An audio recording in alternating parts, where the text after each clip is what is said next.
In the year 1900, there was a small, brilliant spark of white on a tiny Pacific island that would change lives across oceans. On Ocean Island, known to its people as Banaba, an itinerant prospector named Albert Ellis bent his head and scraped at the ground.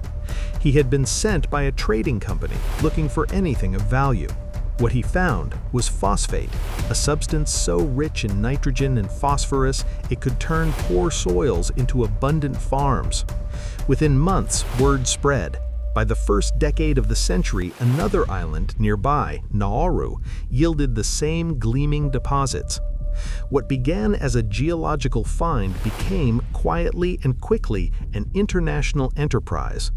This is the story of discovery, and of how discovery was turned into control. The early phase was almost banal: prospectors staking claims, ships hauling sacks of rock to fertilize the burgeoning farms of Australia and New Zealand, companies forming to manage extraction. But beneath the commercial bustle were the levers of empire: colonial administrations, private financiers, and imperial appetite for raw materials. Nauru and Banaba were tiny, remote, and sparsely populated. For European powers, that was an invitation. During and after the First World War, those levers tightened into a formal arrangement. Nauru had been a German possession. After the war, it fell under a League of Nations mandate administered by Australia on behalf of Britain and New Zealand. In 1920, the British Phosphate Commissioners were established, a tripartite authority that would oversee and regulate phosphate mining on both Banaba and Nauru. On paper, the BPC was meant to be a public body arranging fair distribution for the benefit of the mandated territories and the consuming nations.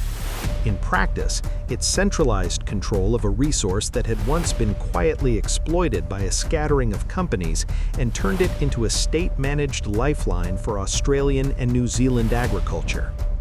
The conspiracy was not one of dramatic cloak and dagger, but of systems, law, bureaucracy, and economic power used to prioritize imperial need over indigenous rights. Land was acquired through colonial legal mechanisms. Royalties and compensation were minimal, often delayed, and governed by obscure agreements negotiated without genuine islander representation. Mines tore through the topsoil, stripping away the ancient phosphate layers and leaving jagged moonscapes. Local people were relocated to the fringes of their own islands, their burial grounds disturbed, their subsistence gardens buried under tons of rock. Reports reaching metropolitan newspapers celebrated bountiful cargoes destined for wheat fields and dairies. Hardly any told the story of the villages emptied and the reef ecosystems altered. Tension escalated with history's darkest turns. In World War II, Nauru and Banaba found themselves on the front line. Japanese forces occupied both islands in 1942, deporting hundreds of islanders to labor camps in the Pacific.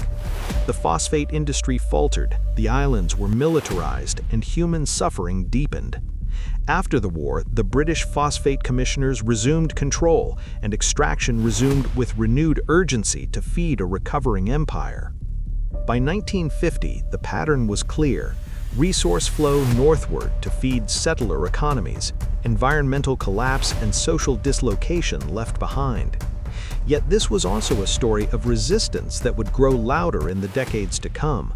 Islanders, their leaders, and sympathetic advocates began to document the loss: land taken, cultural heritage damaged, wealth diverted.